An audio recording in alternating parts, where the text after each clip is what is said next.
Israel ha desarrollado una industria armamentística de categoría mundial, con equipos convenientemente probados con los palestinos en los territorios ocupados y luego comercializados como probados en combate. Sacar provecho de la marca IDF, Fuerzas de Defensa de Israel, ha conducido a empresas de seguridad israelíes a contarse entre las más exitosas del mundo. El laboratorio palestino es uno de los principales argumentos de venta israelíes. Welcome to Carne Cruda, the album. Join us for danger, excitement, innovations. Desde el pasado 7 de octubre y sin contar los cadáveres sepultados bajo los escombros, Israel ha asesinado en Gaza a cerca de 30.000 personas, la mayoría civiles, muchos de ellos niños y niñas. Lo ha hecho con bombardeos indiscriminados, ataques con drones y armas con inteligencia artificial. La industria militar del Estado sionista lleva 5 décadas desarrollándose para someter y atacar a la población de los territorios ocupados. Israel ha convertido a Palestina en su laboratorio y a los palestinos en las cobayas humanas con las que experimentar su tecnología bélica, que luego exporta orgulloso, como escuchabais, con el sello Probado en Combate. Violeta, crudos días. Crudos días. Israel es hoy el 10º vendedor mundial de armas y sistemas de vigilancia masiva. Sus herramientas de ocupación y represión han llegado a 130 estados de todo el planeta. Hablamos del famoso software Pegasus, que ha servido para hackear los teléfonos de Jeff Bezos, del opositor saudí asesinado Jamal Khashoggi o del presidente español Pedro Sánchez. Hablamos de las armas vendidas al ejército de Birmania, con las que ha masacrado a miles de rohinyás, o de los drones empleados por la Unión Europea para vigilar a migrantes en el Mediterráneo. Hoy hablamos con dos de los mayores expertos mundiales en este laboratorio de muerte. El investigador israelí que mejor conoce y combate los lazos económicos y políticos de la industria militar de Israel, y el periodista australiano que ha publicado la investigación más extensa sobre la tecnología de la ocupación y el negocio millonario de las armas sionistas.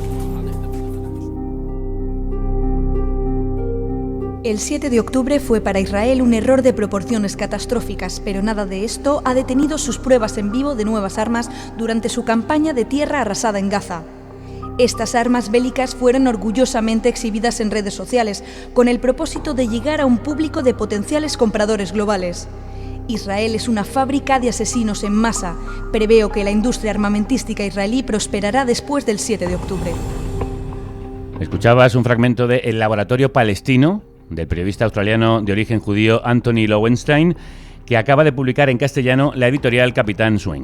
Lowenstein es periodista de investigación independiente, ha trabajado en países de todo el mundo y también en Cisjordania, Gaza y Jerusalén Este, donde documentó el avance de la ocupación israelí y las técnicas y tecnología usadas contra los palestinos. De su mano vamos a entrar en ese macabro laboratorio en que Israel ha convertido a Palestina.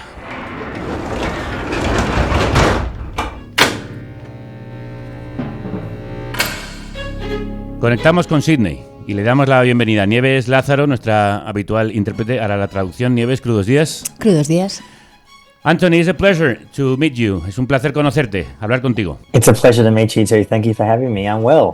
Bueno, pues es un placer tenerle aquí. Vamos a empezar con la primera pregunta, es ¿cómo funciona el laboratorio palestino? Desde el nacimiento de Israel en el 1948 ha sido un esfuerzo determinado por parte de los gobiernos israelíes desde el principio el darse cuenta que necesitaban hacer amigos. Y desde los años 50 ya estaban vendiendo armas a varios estados. Después de la guerra del 67 empezó la ocupación en Cisjordania, Gaza, Jerusalén y el Sinaí. Muchísimas naciones por todo el mundo dijeron que se oponían a lo que estaba haciendo Israel, ocupando y humillando a los palestinos, y sin embargo muchas naciones querían consejos acerca de las armas utilizadas en Israel. Estoy hablando de Chile en Pinochet, estoy hablando del apartheid en Sudáfrica, de muchísimos regímenes alrededor del mundo, y a menudo lo que hacía Israel era utilizar las armas y las tecnologías que habían perfeccionado en Palestina para controlar a los palestinos, y luego promocionaban eso globalmente como probados en batalla a un mercado global, y a muchas naciones les sigue resultando muy atractivo. ¿De qué tipo de armas estamos hablando? ¿De qué tipo de tecnologías? En la era moderna estamos hablando de cosas como drones, spyware, cosas como Pegasus. Hablamos de tecnología de reconocimiento facial, de técnicas biométricas, de tecnologías de guerra con inteligencia artificial. Lo hemos visto en Gaza, una cantidad increíble de armas y de control que Israel ha ido perfeccionando durante décadas dentro de Palestina. Y ahora está apareciendo en muchas naciones alrededor del mundo. Y por eso en el libro digo que la ocupación en Palestina no se queda ahí, sino que está siendo exportada globalmente, lo cual es un peligro. Hola, ¿qué tal? Perdona que te interrumpa un momento. Ahora mismo te dejo seguir con el programa. Espero que lo estés disfrutando porque para eso lo hacemos. Pero, como sabes, Carne Cruda solo es posible por los oyentes que lo hacen posible. Así que si no eres productor o productora, te animo a serlo en carnecruda.es. Es muy fácil. Entras allí y puedes hacer una donación a través de PayPal o una transferencia bancaria. Y ayudas a que contenidos como este sigan adelante. Te dejo seguir con el programa. Que lo disfrutes. Como decíamos al principio, este modelo no es nuevo, Violeta. Israel empezó a fabricar armas ya en la década de los años 50. En los 60 florecieron las empresas privadas del sector, incluida la más grande, Elbit. La Guerra de los 6 días de 1967, en la que expandió sus fronteras fulminando a los ejércitos de Egipto, Siria y Jordania, supuso la primera oportunidad para probar y desarrollar ese armamento. Y 50 años después, hoy operan más de 300 multinacionales y 6.000 startups especializadas en defensa que dan empleo a cientos de miles de personas y venden sus productos por todo el planeta. Antonia, en el libro explicas que Israel debe su prosperidad a la ocupación y a un modelo de economía totalmente militarizado. ¿Cómo funciona esa simbiosis entre las empresas tecnológicas, el ejército y el Estado israelí? Siempre ha habido una relación muy cercana entre el gobierno israelí y el llamado sector privado. Y una de las cosas que me hizo escribir el libro en los últimos 5 o 6 años, cuando empecé la investigación, fue, incluyendo en vuestro país, en España, había mucha cobertura sobre Pegasus, esta herramienta de spyware que aparece en muchos teléfonos de personas por todo el mundo. Pero lo que faltaba a veces era el punto clave, que esto no es una empresa clandestina israelí, sino que era una empresa privada, pero era una empresa muy cercana al gobierno israelí y de hecho era un brazo del Estado, hasta el punto que cuando Netanyahu era primer ministro, el Mossad viajaba por el mundo intentando utilizar Pegasus como si fuese una herramienta diplomática en Ruanda, India, Hungría. Y como muestro en el libro, vemos muy claramente que después que esos líderes israelitas fueron a esos países, estaban utilizando Pegasus, esos mismos países, para espiar sobre los disidentes. En España, como los oyentes sabrán, también ha ocurrido. En cierto modo, animan a utilizarlo, a desarrollar esas herramientas y esas tecnologías que han ido aprendiendo y poniendo a prueba estando en el ejército y pasándolas al sector privado. Anthony, ¿qué experimentos están ensayando en Gaza ahora, en estos momentos, en esta ofensiva?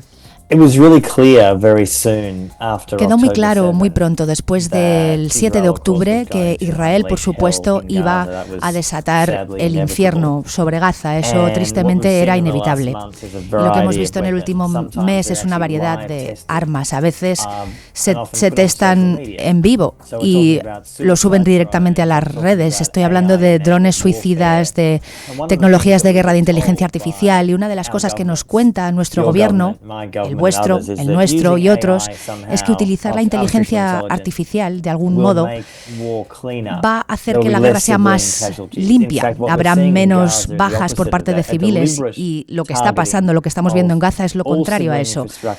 Estamos viendo cómo el objetivo son las estructuras civiles y los civiles mismos, y eso lo sabemos porque mis fuentes y mucha gente con la que habla, muchos periodistas reputados, han hablado con la inteligencia israelí y han dicho que el objetivo es causar daño masivo, que de eso trata. Y la realidad de eso significa que muchas otras naciones están viendo cómo pasa esto en Gaza, y a pesar de lo que pueden estar diciendo públicamente, obviamente ha habido una división pública, muchos en el norte global, en Europa y en Estados Unidos. Sé que España e Irlanda son una excepción a esto, pero la gran mayoría de Occidente apoyan a Israel y están observando lo que hace Israel y saben que querrán comprar y utilizar utilizar parte de la tecnología que están empleando. A mí lo que me preocupa es que Israel está promocionando estas armas para una audiencia, para convencer de que están ganando la guerra, pero también para promocionar estas tecnologías a un mercado global. Y tengo la sensación de que empezaremos a verlas en otros gobiernos en los siguientes meses o años. ¿Y de qué magnitud de negocio estamos hablando? Las últimas cifras que tenemos son del 2022. Estas son las cifras de las armas. Las figuras del 2023 saldrán en un par de meses. Fueron 12.000 millones de dodolares. Dobló lo que había sido hacía solo unos pocos años y la figura se está disparando, la cifra. El 24% de eso fue a parar a las autocracias árabes. Estamos hablando de Arabia Saudí, de Marruecos, etcétera. Otros países eran partes de Europa, Asia, América Latina, África, y quedó muy claro después de la invasión rusa en Ucrania en el 2022 que muchos estados europeos estaban yendo a Israel casi suplicando que les dieran nuevas armas. Así que estoy convencido de que cuando recibamos las cifras del año pasado, esas cifras van a ser increíblemente altas, porque muchos estados europeos, antes del octubre del año pasado, ya estaban desesperados para comprar esas armas. Así que imagínate después. Bueno, eso explica por qué apoyan tan masivamente tantos países a Israel, pese a esta industria genocida que estamos viendo en acción. Hablemos de esas herramientas de vigilancia masiva que nos contaba Anthony. Violeta. Israel está detrás de algunos de los programas de espionaje más avanzados del mundo, como el citado Pegasus, pero además en los últimos años ha desarrollado tecnología de reconocimiento facial y datos biométricos para documentar cada movimiento de los palestinos. Desde cámaras corporales para detectar a individuos en mitad de la multitud, incluso si llevan la cara cubierta, hasta programas que escanean conexiones de código abierto para detectar cualquier intento de mantener comunicaciones privadas.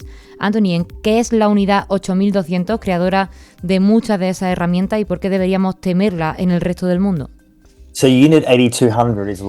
La unidad 8200 es como la NSA americana, es la unidad de inteligencia americana de la cual hubo el filtraje por Snowden, y este es el equivalente en Israel. Lo que hacen es que todos los días, cada día, 24 horas al día, es vigilar y controlar a todos los civiles en Cisjordania y en Gaza, cualquiera que esté bajo ocupación. ¿Y eso qué significa? Examinan sus llamadas, sus comunicaciones, sus emails, sus WhatsApps. Y a menudo lo que hacen, y esto está documentado en el libro, es que hay un intento de intentar recopilar inteligencia por parte de personas que tienen las así llamadas vulnerabilidades. ¿Eso qué significa? Pues alguien que a lo mejor puede estar teniendo una aventura amorosa, o que a lo mejor es gay y no se sabe públicamente, y en esos casos lo que hace Israel es chantajearles. Van a los palestinos y dicen: expondremos esta información sobre ti a tu mujer, a tu novia, a quien sea, a no ser que te conviertas en un espía que trabaje para nosotros. Y este es el nivel de lo que estamos hablando, una realidad muy fea. Y como digo en el libro, es algo sobre lo que se lleva escribiendo años. Yo soy judío también, pero si ocupas a otro pueblo durante décadas, tú como sociedad te vuelves moralmente corrupto. Es inevitable, lo hemos visto en Estados Unidos, en Afganistán, es inevitable. La gente empieza a hacer cosas terribles. Es que es simplemente así, y eso es lo que nos encontramos en Palestina, que muchos individuos, preguntabas antes, ¿no?, sobre cómo el sector privado desarrolla estas herramientas, pero el motivo por el que estos países deberían tener miedo es que es una herramienta que se utiliza sobre individuos y se vende globalmente. Y también el 8200, como la NSA, tiene, supongo que la capacidad de espiar a cualquiera. No tienen la capacidad tecnológica de escuchar cada conversación telefónica, pero lo que sí tienen es la capacidad de recopilar toda esta información, emails, mensajes, etcétera, y tienen esta información, no tienen que rendir cuentas a nadie, y por eso muchos de nosotros deberíamos preocuparnos en otras naciones, incluidas las europeas. ¿Y Europa está haciendo algo para protegerse de los programas de cibervigilancia de Israel, como si hacemos, por ejemplo, con China? Ojalá lo hiciera Europa. Europa tiene buenas intenciones, pero no está haciendo nada. En los últimos años hemos tenido muchas investigaciones que demuestran que muchos estados europeos, España, Grecia, Francia, la lista sigue, Hungría, han estado empleando Pegasus y otro spyware israelí, no solamente es Pegasus, y en algunos casos no importa quién esté en el poder. Un gobierno a lo mejor pierde el control en España, otro se hace con el gobierno, eso ha pasado en muchas naciones, y en el momento en el que ha habido algún tipo de intento en Bruselas de imponer algún tipo de control. Pero realmente no pueden hacer mucho porque ningún país quiere imponer restricciones, porque todos quieren utilizar la tecnología, todos quieren tener poder, el poder para poder perseguir las personas, sus oponentes, los disidentes políticos, periodistas, etcétera. Y no solo hablo de dictaduras, estoy hablando de democracias en Europa, así que es un problema verdadero, a no ser que Europa, como bloque supuestamente democrático, decida hacer algo en contra de esto. Y es difícil porque tenemos el ejemplo de Estados Unidos, han hecho muy poco. Hay muchos países que no hacen nada. A mí me parece una pena que Europa esté haciendo tan poco a la hora de prohibir estas armas, porque al fin y al cabo son armas.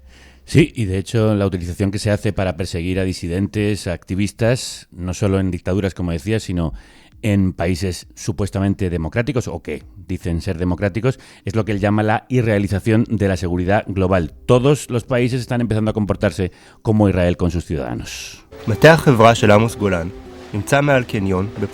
Escuchamos un extracto del documental The Lab de 2013 de Yotam Feldan, investigador de la Universidad de Tel Aviv, en el que retrata esa industria militar israelí, y en él puede verse cómo Israel muestra in situ a altos cargos militares extranjeros el famoso probado en combate, o sea, armas testadas en el terreno contra los palestinos. Antonia, en el libro cuentas que también lo hacen las principales ferias de armamento del mundo. Por ejemplo, en el Paris Air Show llegaron a enseñar un ataque con dron asesino en el que morían varios civiles palestinos, incluidos niños. Imágenes reales que ningún otro fabricante de armas se atrevería a mostrar. ¿Cómo ha llegado Israel a gozar de ese nivel de prestigio y de impunidad como comerciante de muerte? Israel in some ways is the cierto modo, nation. Israel es la única nación, y lo que quiero decir con eso es que durante décadas, desde su nacimiento, diría yo,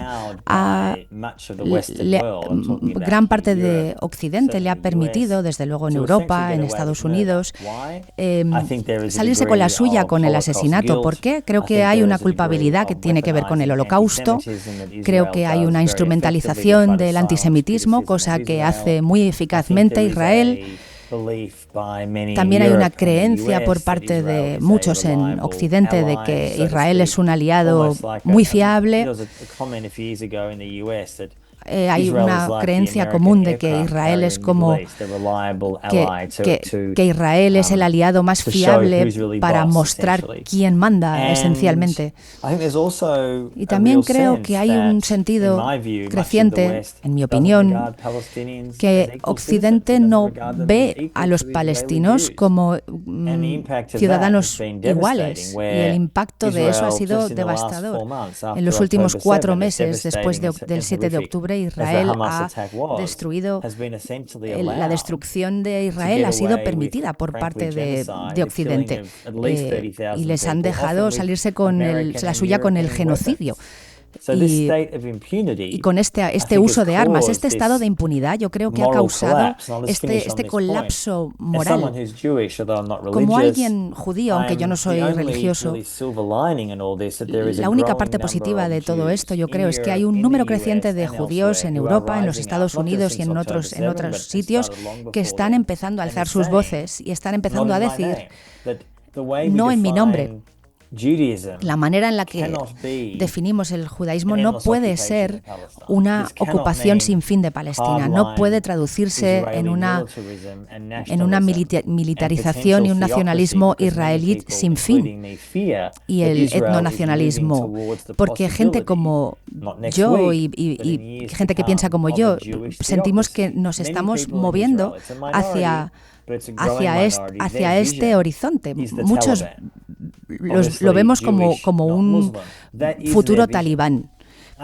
Esa es la visión. Yo creo que muchos en Occidente han metido la cabeza debajo de la arena durante mucho tiempo, pero estamos viendo que vamos en esa dirección y muchos israelíes sí que lo vemos. Una minoría creciente, por suerte, lo estamos pudiendo ver. En tu libro también adviertes de que la privatización de la ocupación se está acelerando. ¿Qué efectos tiene dentro y fuera de Palestina esa externalización de la industria de la guerra? La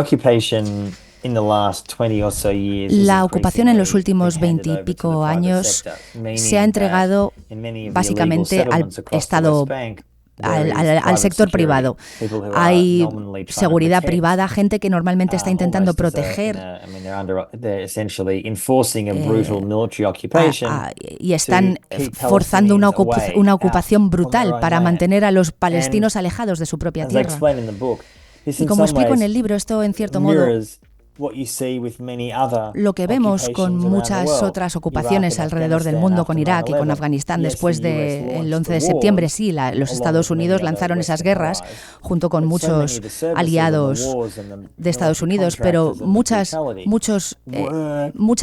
gran parte de esa brutalidad fue ejecutada por parte de intereses privados. Y con Israel y Palestina pasa exactamente lo mismo.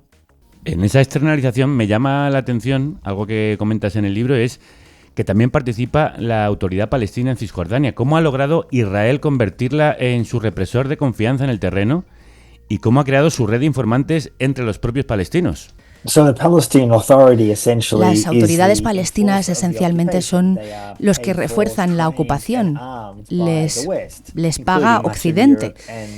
Desde luego, Europa y Estados Unidos están metidos ahí. No hay ningún tipo de intención, nunca lo ha habido, de que las autoridades palestinas puedan llegar a traer paz o una solución de dos estados o lo que sea. Yo, desde luego, ya no creo en eso, creo en una solución de un solo estado, pero esencialmente lo que está pasando es que están reprimiendo la autocracia, y si preguntas a la mayoría de los palestinos que viven enCisjordania dirían que esos son señores mayores que no han sido elegidos por nadie, que nos están brutalizando, nos están torturando, incluso en los últimos 4 meses desde el ataque israelí a Gaza. Las autoridades palestinas están atacando a los que protestan en contra de lo que está haciendo Israel. Es una situación absurda, y el impacto de eso es que ha sido que Israel, las autoridades ya no tienen ningún tipo de autoridad, y lo que pasa ahí es que a pesar de que Europa y Estados Unidos están hablando de permitirles a ellos controlar Gaza, pero la situación es una locura y muestra que su visión es algo silenciado, es un cuerpo silenciado y comprado palestino. Y yo te digo que los palestinos no lo van a aceptar, no lo están aceptando ahora, y desde luego no ha habido elecciones en Palestina durante más de 15 años, no es un Estado democrático. Creo que es una verdadera tragedia que muchos en Occidente sigan comprándose esta ilusión de las autoridades palestinas que han tenido algún tipo de reforma y se están convirtiendo en un actor legítimo. No es posible, hay corrupción por todas partes. Hablemos del otro actor político y militar palestino, Hamás. En el libro comparas los ataques del 7 de octubre con el 11S en Estados Unidos. Pese a que es considerado el mayor fracaso de inteligencia en su historia, el sector de defensa americano salió muy beneficiado. Entonces, con los datos que tenemos hoy sobre las circunstancias de los ataques del 7 de octubre, y sobre los potenciales beneficios que puede suponer para Israel, ¿es creíble que fuera un error? Mira, de lo que sabemos hasta ahora, no tenemos acceso a todos los datos, pero lo que sabemos es que Israel recibió inteligencia acerca de un posible ataque, con muchísimo detalle. Yo no tengo acceso a esos detalles, no conozco los datos, las fechas, pero había mucha información. Hoy en día no. Esencialmente fue una metedura de pata terrible, según yo lo veo. Como en los Estados Unidos había mucha inteligencia antes del 11 de septiembre de que Al-Qaeda estaba intentando volar aviones hacia el World Trade Center. Esencialmente la CIA y la FBI estaban hablando los unos con los otros, y yo creo que pasó una cosa parecida en octubre, pero no fue un simple error tecnológico. Falló toda la tecnología israelí, la vigilancia falló, la logística falló, pero fue mucho más que todo eso. Fue un fallo lógico, porque en muchos de esos establecimientos israelíes era inconcebible para ellos que la gente de Gaza, o al menos algunos, fueran insurgentes y se levantaran en contra de ellos. Lo que pasó el 7 de octubre fue absolutamente atroz. Y de hecho creo que no ayudó en absoluto a la causa palestina, al menos a corto plazo, pero a mí lo que me parece, y esto es un ejemplo pequeño, pero un año antes del 7 de octubre, Israel dejó de escuchar a las radios y a los walkie-talkies de Hamas. ¿Por qué? ¿Quién sabe? Por arrogancia, por ignorancia, llámalo lo que tú quieras, pero el caso es que hay una creencia absurda de que los israelíes podrán justificar y continuarán ocupando la tierra palestina para siempre, y a la vez les alarma que haya cualquier tipo de resistencia. Una vez más, no quiero justificar lo que pasó en octubre, pero hay mucha gente que está diciendo que desde el 7 de octubre y desde luego antes, que no puedes ocupar a un pueblo para siempre y esperar que no se rebelen. No ha sucedido nunca en la historia una cosa así. Pues hablemos, para terminar, precisamente de cómo lo viven los israelíes, de cómo les afecta vivir en un país militarizado que vigila constantemente a sus vecinos y qué consecuencias tiene esto globalmente. El laboratorio palestino es una advertencia de que el despotismo nunca ha sido tan fácil de compartir como con la tecnología compacta. Las ideas etnonacionalistas que hay detrás resultan atractivas para millones de personas porque los líderes democráticos han fracasado. La ideología etnonacionalista crece cuando se debilita la democracia responsable. Israel es el modelo y objetivo definitivo.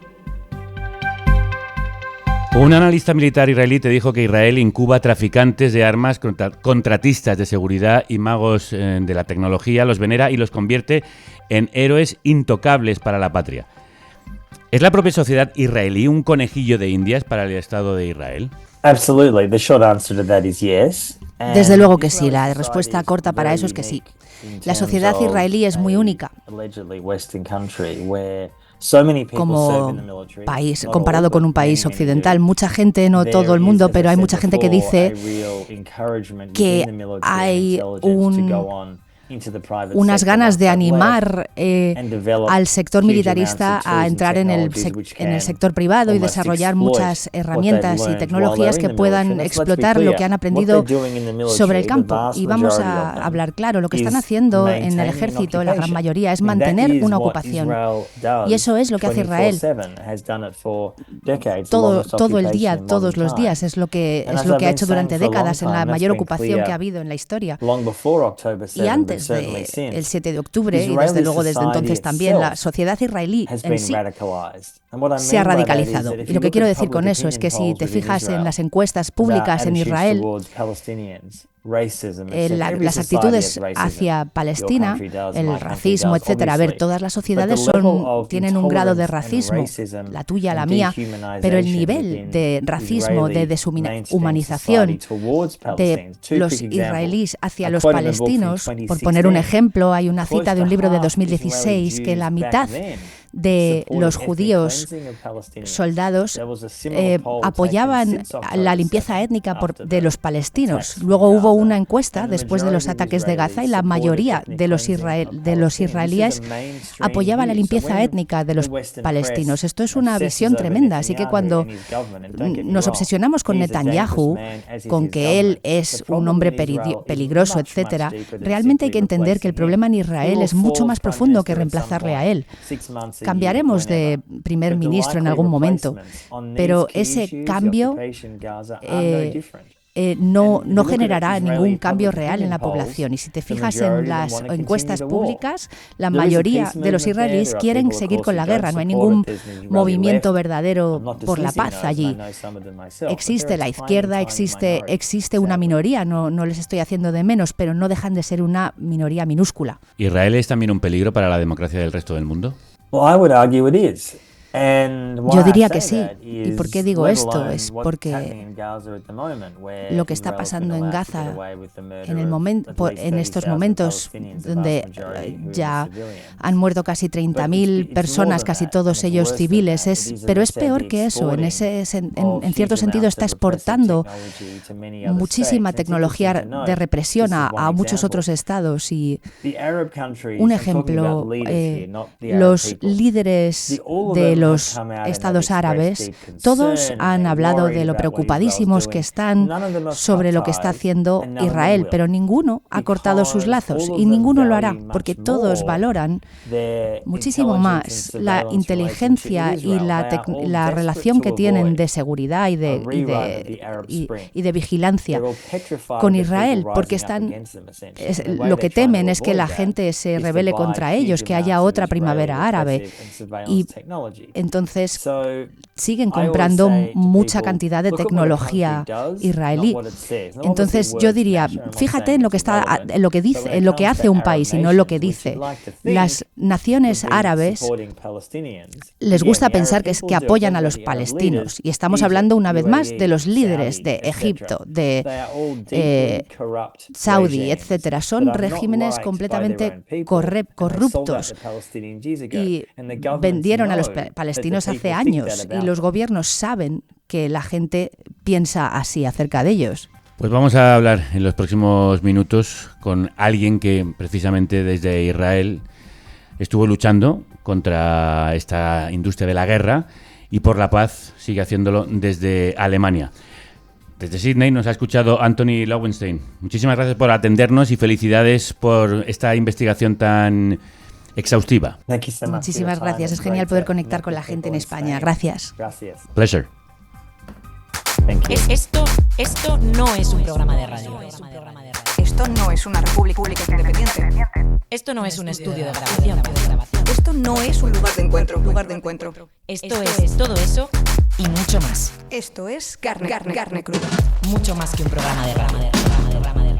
Israel no está solo. Durante años ha tejido una intrincada red de apoyo, como nos contaba Anthony, entre quienes le proveen de armas y quienes compran su armamento. Su principal valedor ha sido y es, como sabéis, Estados Unidos, que pese a su apoyo se ha desmarcado de Netanyahu presentando ayer una resolución de Naciones Unidas que se opone a la ofensiva israelí sobre Rafah. Es la primera vez que Biden respalda un alto el fuego entre Israel y Hamás en Gaza. Hasta ese momento, su postura ha sido la que abordamos en la siguiente entrevista. Estados Unidos está al lado de Israel. Jamás dejaremos de apoyarles y nos aseguraremos de que sus ciudadanos sigan teniendo toda la ayuda que necesitan para seguir defendiéndose. Como decía el presidente estadounidense Joe Biden, Estados Unidos no ha dejado ni dejará de apoyar por todos los frentes la brutalidad de Israel en Palestina. Es el principal suministrador de armas y fondos para el genocidio. Sir Heber es, con nuestro anterior invitado, una de las voces que mejor conoce todo ese comercio de armas del laboratorio israelí, y su testimonio y su activismo son especialmente relevantes porque él es judío y nació en Israel. De allí se exilió a Alemania, donde dirige la Alianza por la Justicia entre israelíes y palestinos, es coordinador de la campaña BDS, de boicot a Israel, y miembro de Voces Judías por una Paz Justa en Oriente Medio.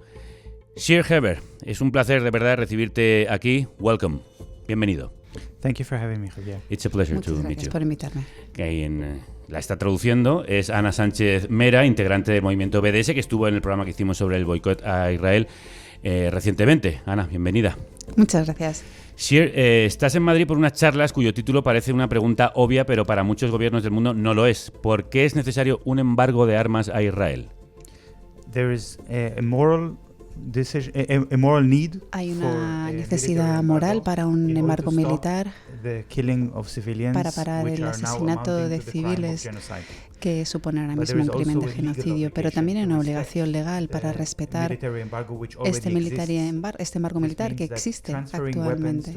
Es decir, transferir armas a Israel, también comprar o hacer una transferencia de armas a Israel es ilegal bajo el derecho internacional. Porque ¿cuánto armamento vende Israel? ¿Cuánto compra? ¿Y qué supone eso para su economía? La economía israelí es la economía más militarizada en el mundo. Si miras la proporción de la economía que se dedica al ámbito militar, a pesar de que hay otros sectores de la economía que son mayores que la industria militar, no hay otro país que tenga una economía militar tan grande si la comparas con otros países. En comparación con si lo haces en función de la renta per cápita, es la más grande del mundo. Pero esto no es lo que está pasando ahora mismo. Lo que pasa ahora mismo en esta guerra con Gaza es que Israel está disparando tantas armas que están utilizando las más sencillas y las más baratas de la calidad más baja para bombardear Gaza, utilizando una cantidad ingente de munición. Entonces ahora no es tanto una cuestión de cuánto dinero, sino cuánta cantidad. ¿Qué países ayudan a que Israel tenga esa gran cantidad? Es decir, ¿quiénes son sus mayores socios y clientes? Hablando en términos generales, Israel exporta a los peores regímenes autoritarios del mundo porque no desarrolla tecnología contra ejércitos, pero contra civiles. Son armas de opresión. Entonces los países que compran estas armas lo que quieren es oprimir a sus ciudadanos, a su ciudadanía. Pero ahora, volviendo al presente,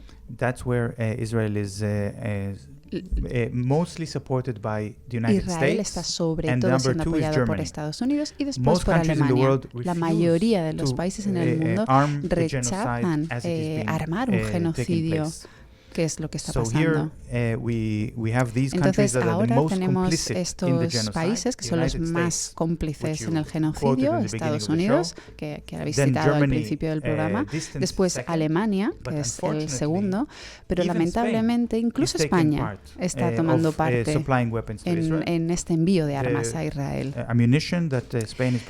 La munición que está enviando España está siendo usada directamente contra la población civil, y esto es tremendamente ilegal. Pues hablamos precisamente de eso, de la participación que tiene España.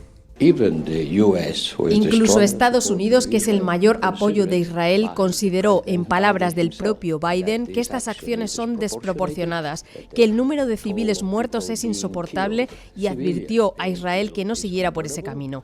Pero mi pregunta es, más allá de las palabras, ¿qué más crees que hay que hacer? Josep Borrell, jefe de la diplomacia europea, una de las pocas voces críticas con Israel dentro de la Unión, sugería ir más allá de las palabras y sancionar a Israel por sus actos, o dejar de venderle y comprarle armas.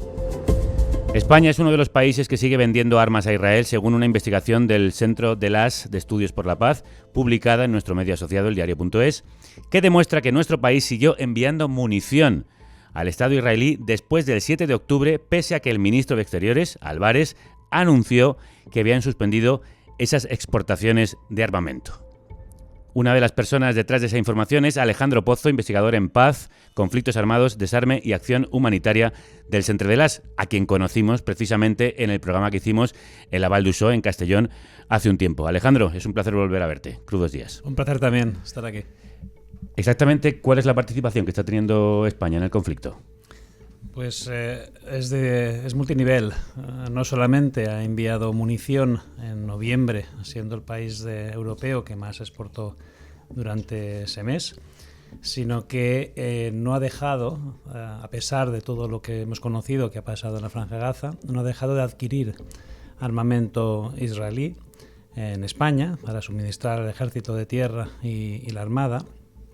Y alguien puede pensar que esto no es tan convertido como darles armas a Israel, pero sí que lo es. Sí que lo es porque es parte de la maquinaria israelí para poder hacer viable una guerra como la que estamos viendo, una guerra que es carísima y que necesita pues ser abaratada, pues, produciendo muchísimo. Y también legitimando ese modelo. Y al mismo tiempo, en noviembre, nuestro país exportó munición a Israel por valor de casi 1 millón de euros, según datos del portal de comercio exterior COMEX. ¿De qué clase de material, qué clase de armamento estamos hablando? Exactamente qué tipo de cartucho, porque al final es munición, estamos hablando, no lo podemos saber, porque este nivel de detalle no llega, pero sí que existen una serie de categorías, de subcategorías, que la última al final te dice cartuchos para armas de guerra. Entonces es clarísimo que no estamos hablando de perdigones, ni de tiro deportivo, ni nada parecido.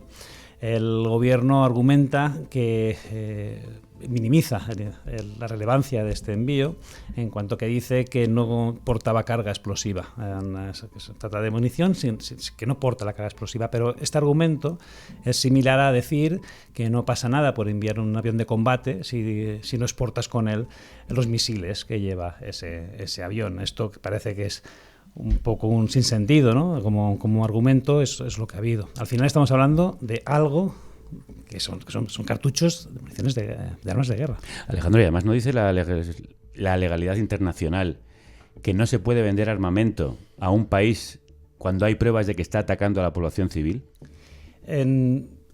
Se puede ver que lo que ha hecho España es contrario a derecho en dos sentidos. Uno, con relación con el ATT, el Tratado de Comercio de Armas, y también la Convención sobre el Genocidio, que te dice que no puedes exportar cuando existen sospechas de que eso se puede estar cometiendo. Pero luego tenemos una ley en España, también en Europa, que dice que no se puede exportar armas a países cuando determinados criterios no se cumplen. Estos criterios incluyen el respeto a los derechos humanos, la situación de tensión política o de conflicto armado en el lugar del receptor, el respeto al derecho internacional humanitario, el potencial de inestabilidad regional que puede suponer eso, la posibilidad de reexportación a terceros países por parte del destinatario. Estos criterios que acabo de mencionar, yo creo que se puede decir que Israel los viola flagrantemente. Ana, te preguntamos a ti también como integrante de la campaña BDS, ¿España podría declarar un embargo de armas unilateral a Israel? ¿Y qué señal enviaría eso en Europa? España, de hecho, ya está obligada a aplicar este embargo por la normativa internacional. El derecho internacional obliga a los estados firmantes y que han ratificado la Convención para la Prevención del Genocidio a no asistir a este tipo de crímenes, a no ser cómplices de ello. Como bien ha explicado Alejandro también, además, la propia normativa española prohíbe que España ahora mismo compre o venda armas o tecnología militar y de seguridad a Israel. Entonces no estamos hablando simplemente de un posicionamiento político, ético o moral, estamos hablando de que tiene que respetar esa obligación legal, y esto mandaría un mensaje a otros estados europeos, por supuesto a la comunidad internacional y también a Israel a la hora de posicionarse y decir: no queremos ser cómplices de un genocidio. No vamos a seguir tolerando a un régimen racista, autoritario, colonial y a un régimen de apartheid, ¿no? Porque recordemos que este genocidio se da en un contexto más amplio de un crimen de apartheid contra el pueblo palestino. Sir, ¿por qué se produce este apoyo masivo en Occidente a Israel? ¿Israel tiene secuestrada la voluntad de la Unión Europea, de Estados Unidos? ¿Tanto poder tiene, siendo un país tan pequeño? Este es un error común sobre que es un Estado tan potente. De hecho, lo que vemos es que hay un cambio global en el equilibrio de poder. Estados Unidos es un imperio que se hunde, hay otros actores que se están convirtiendo más poderosos. Estamos viendo este tratado de paz entre Arabia Saudí e Irán. Esto ha cambiado el equilibrio de poderes en Oriente Medio y el mundo está cambiando. Y Gaza se ha convertido en el centro del mundo. Es donde este cambio está causando las mayores tensiones y donde, por supuesto, las personas están sufriendo. El motivo por el que tú ves en general Occidente, la OTAN, los Estados Unidos apoyando a Israel de una manera tan fanática, no es porque les gusta Israel, es porque están tratando de proteger sus propios intereses utilizando a Israel como un medio. Y están asustados de que si Israel pierde, ellos van a caer. Israel está perdiendo ahora mismo. Y esto es una preocupación que está justificada, pero no es una acción que esté justificada y que permita que personas civiles mueran y que se apoye un genocidio.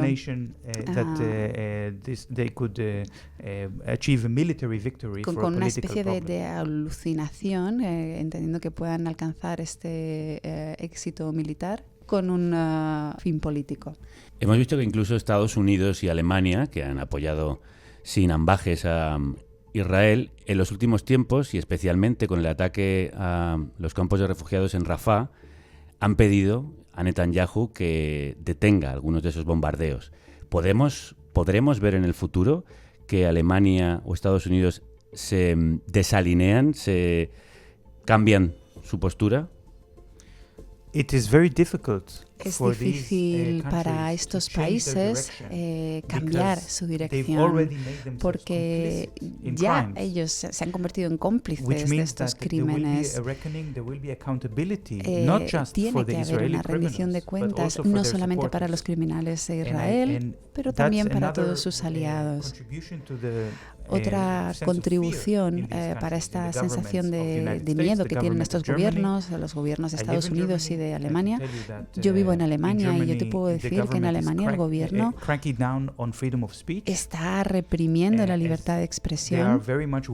Están muy preocupados de que la opinión pública no apoye sus políticas públicas. La mayoría de la población alemana está horrorizada por el genocidio que estamos viendo y que está combatiendo con sus propias armas. Incluso después de que Netanyahu caiga, de que Israel caiga, esto no va a ser el final de la historia. ¿Cuál va a ser el final de la historia? ¿Cuál es el siguiente capítulo, por lo menos? No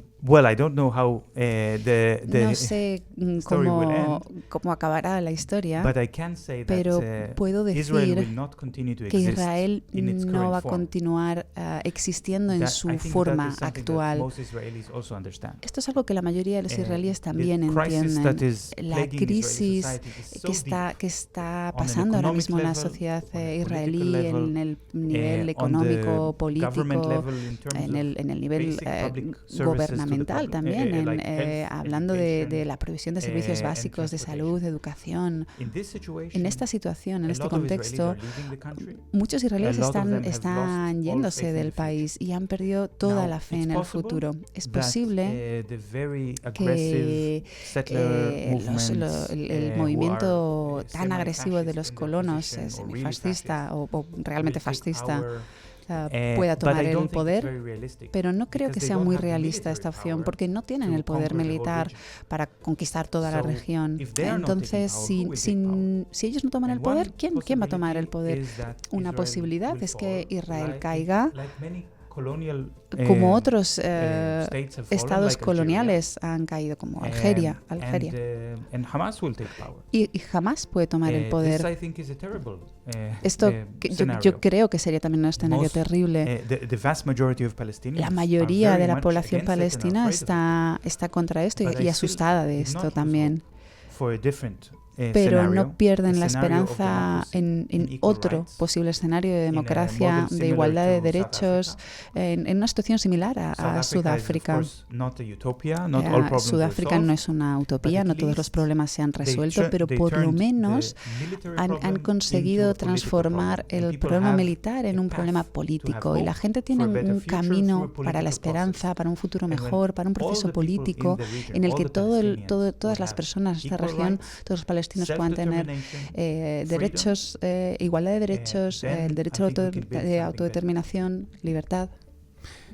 Me ha sorprendido la respuesta, la verdad, tengo que decirlo, pero me voy a agarrar a esa esperanza de que las cosas vayan hacia el camino de la democracia y acabar con el régimen de apartheid y que los problemas dejen de ser militares para pasar a ser políticos, porque la política puede resolver los problemas. Luego hablamos de por qué te fuiste tú de Israel, pero antes creo que tenemos que hacer alguna pregunta a Alejandro de todo esto que se ha dicho. Cuando España, por ejemplo, incumple los tratados internacionales vendiendo armas a Israel, ¿quién es el encargado de penalizarle por ello?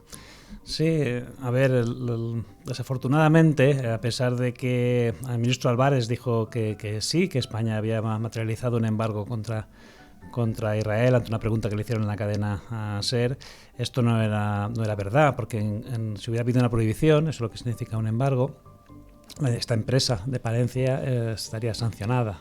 Esto no va a pasar. ¿Se puede demostrar que España incumple la ley cuando exporta armas a Israel? En rigor no. ¿Por qué? Porque todo depende de una deliberación, de una interpretación que hace una junta interministerial, y esas deliberaciones son secretas, están protegidas por la ley de secretos oficiales. Esto es grave porque ya no es que nosotros no podamos acceder a esa deliberación, sino que tampoco pueden los diputados, ¿no?, para hacer el debido control parlamentario. Entonces, no se puede afirmar en rigor, pero si tenemos una ley de exportación de armas para destinos problemáticos, yo creo que desde el texto y también desde el espíritu, la esencia de esa ley, si no aplica a Israel, ¿a quién aplica?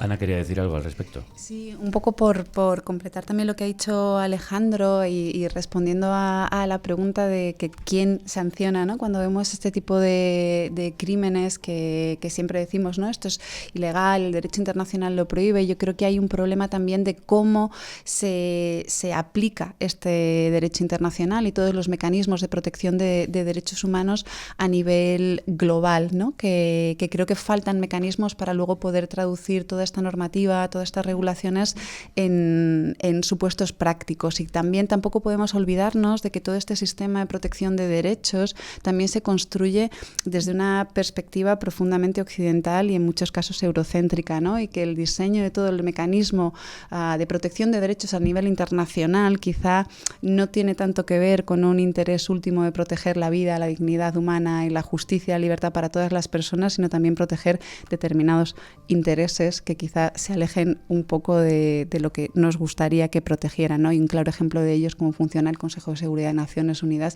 en el que hay países en el que claramente están ahí para defender unos intereses que se alejan bastante de la protección de derechos humanos. Ana, Alejandro y Sir vienen del Congreso de los Diputados, de haberse reunido con el grupo parlamentario Sumar, que no hace mucho dijo que haría todo lo que posible, se dejaría la piel para acabar con el genocidio en Gaza, en la línea de lo que está haciendo Sudáfrica. Querida embajadora de Sudáfrica, nuestro gobierno tiene que seguir vuestros pasos. Lo decimos desde aquí. El gobierno de España tiene que seguir vuestros pasos. Pero como ya hemos dicho en otros programas, todavía el gobierno de España no ha seguido esos pasos. ¿Cómo ha ido la reunión? Ha ido bien, creemos que se están dando pasos, pero que faltan medidas concretas. Tenemos muchas declaraciones de intenciones, muchas buenas palabras, pero el genocidio y el apartheid no van a acabar con buenas palabras. Necesitamos pasar de las palabras a los hechos y el realmente aplicar un embargo militar, el dejar de comprar y vender armas a Israel es un paso urgente y necesario para poner fin a esta complicidad y poner fin al genocidio que estamos viendo en la Franja de Gaza. Para poner fin a palabras como esta. Ahí no hay inocentes. Tenemos que meternos eso en la cabeza. No hay inocentes ahí. Son las palabras de un soldado del ejército israelí, de origen latino, que combate en este momento en Gaza, entrevistado por Televisión Española. El ejército está cometiendo y documentando sus propias atrocidades a diario, pero estos días también hemos visto hasta raves montadas a las puertas de Gaza y a civiles bloqueando la entrada de comida y medicina. Sir, tú creciste en Israel. ¿Son estas actitudes, tanto del ejército como de la población civil, las que te hicieron irte de este país? ¿Por qué te fuiste? Yo me fui de Israel hace 13 años y era una sociedad muy diferente la que dejé. Hay una diferencia entre apartheid y genocidio.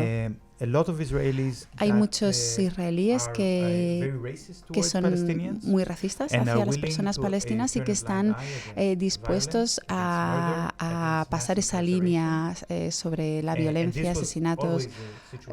Y esto siempre ha sido una situación que ocurría. Pero cuando yo tomé esta decisión de irme como judío, tenía muchos privilegios. Podía hablar, tenía libertad de expresión y podía criticar al gobierno, pero ahora la situación ha cambiado.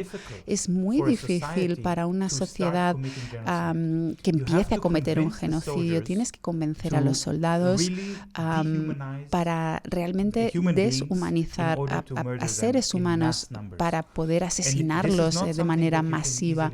Esto no es algo que puedas hacer de manera fácil. Tienes que lavar el cerebro del ejército, pero también de la sociedad, de los medios de comunicación. Necesitas silenciar las voces críticas. Mis amigos en Israel ahora, mi familia, ellos no pueden criticar al gobierno como yo podía hacer hace 13 años. Conozco a people que ha sido arrestada, que ha sido golpeada, que ha sido amenazada con asesinarlos. Tiene miedo de dejar sus apartamentos por poder ser asesinados por haber criticado el genocidio, porque se atrevieron a usar la palabra genocidio. Entonces ahora es una sociedad diferente y el nivel de deshumanización es algo que nunca imaginé que podría pasar en una sociedad en la que tenemos tanta gente que conoce la historia del Holocausto y que sabe cómo se establece un genocidio. Sin embargo, Israel se autodenomina, y también Occidente lo hace, la única democracia en la zona. ¿Está lejos de serlo? Esta aclaración de que Israel es la única democracia de Oriente Medio es una aclaración que a veces la oigo por parte de europeos, de norteamericanos, pero nunca la escucho por parte de israelíes desde hace una década. El gobierno de Israel dejó de usar la palabra democracia en 2018. Legislaron la ley nació, la ley del Estado-nación, como se conoce oficialmente. Esta ley discrimina de manera oficial a los palestinos y la palabra democracia no aparece ni una sola vez en toda la ley, tampoco la palabra libertad ni tampoco la palabra igualdad. Y el motivo por el que Israel legisló y tenemos ahora mismo el gobierno más de ultraderecha de la historia es porque el gobierno de Israel entiende, y esto públicamente, que no necesitan ya crear esta ilusión, no necesitan mantener esta máscara. Cuando se autodenominan que son una democracia, los palestinos dicen, bueno, si es una democracia queremos igualdad de derechos, pero ellos no quieren que los palestinos digan esto, quieren destruir la resistencia palestina y quieren destruir las aspiraciones palestinas. Entonces no usan la palabra democracia. Un estado de apartheid no puede ser una democracia. Entonces nos contabas que dentro de Israel sí hay otras muchas personas como tú, pero están silenciadas. ¿Cómo le damos la vuelta a este lavado de cerebro masivo que sufre la población israelí? Creo que tenemos que mirar a otros ejemplos históricos de cómo esto ha funcionado, ¿no? Si miramos, por ejemplo, a Sudáfrica, donde la población blanca de Sudáfrica apoyó el apartheid ante el último momento, y cuando el apartheid cayó, de pronto dijeron todos, no, siempre estuvimos en contra. Y esto es un proceso que se repite. Primero el cambio político, después la gente cambiará su opinión. Primero justicia y después la gente reconocerá que la justicia ha sido parte de su identidad y apoyará este proceso. Debe de ser muy duro para un judío que pertenece a una etnia que ha sufrido un genocidio como el Holocausto, ver que otros judíos o un Estado que se autodenomina Estado judío está perpetrando un genocidio contra otros. La idea de un Estado judío es una idea racista. Y la mayoría de las personas judías en el mundo no viven en Israel y rechazan vivir en Israel. La principal razón por la que el movimiento sionista se ha convertido en un movimiento tan poderoso es porque los judíos no sionistas, los judíos antisionistas, fueron asesinados durante el Holocausto. Y esto era una idea Germany, but que also from other European pero también para countries, otros países europeos, you can solve a genocide by giving people a state. Decías que tú podías resolver un genocidio dándole un Estado a la gente, pero esta no es la solución. No puedes borrar el crimen del Holocausto simplemente estableciendo un Estado judío. No puedes eliminar este crimen. No puedes eliminar el crimen de genocidio dando un Estado. Y oigo voces en el gobierno español diciendo vamos a apoyar la solución de los dos estados, que bueno, puede ser una idea que merezca la pena ser discutida, pero no tiene nada que ver con el genocidio. Establecer un Estado palestino no va a eliminar el genocidio.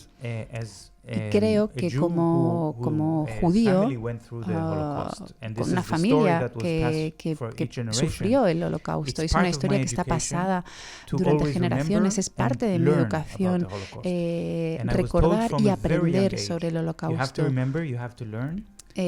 Me han dicho siempre desde pequeño que tienes que aprender y asegurarte de que esto no se repita, que no vuelve a pasar. Entonces he aprendido a reconocer los estados y el primer estado es la deshumanización. El segundo es que la gente puede ser asesinada sin que haya ningún tipo de castigo. Las vidas pueden ser perdidas sin ninguna consecuencia. El tercer estado es cuando una población entera está siendo asesinada de manera sistemática y no puede escapar, no puede hacer nada. Y estamos en el tercer estado y no podemos hacer nada. Y como un judío tengo una responsabilidad para reconocer esto. Pues gracias por reconocerlo desde tu posición y hacerlo con voz alta y clara. Sir Heber, Alejandro Pozo, Ana Mera, muchísimas gracias por haber estado hoy aquí. Muchas gracias. Muchas gracias. Y mañana volvemos con un nuevo documental sonoro sobre una protesta vecinal contra un fondo buitre, una fiesta musical y reivindicativa en un bloque de viviendas del barrio de Lavapiés de Madrid, ejemplo de la lucha por la vivienda digna en nuestro país. Hasta entonces, salud y república. Y que la radio os acompañe. Si te ha gustado este contenido, ayúdanos.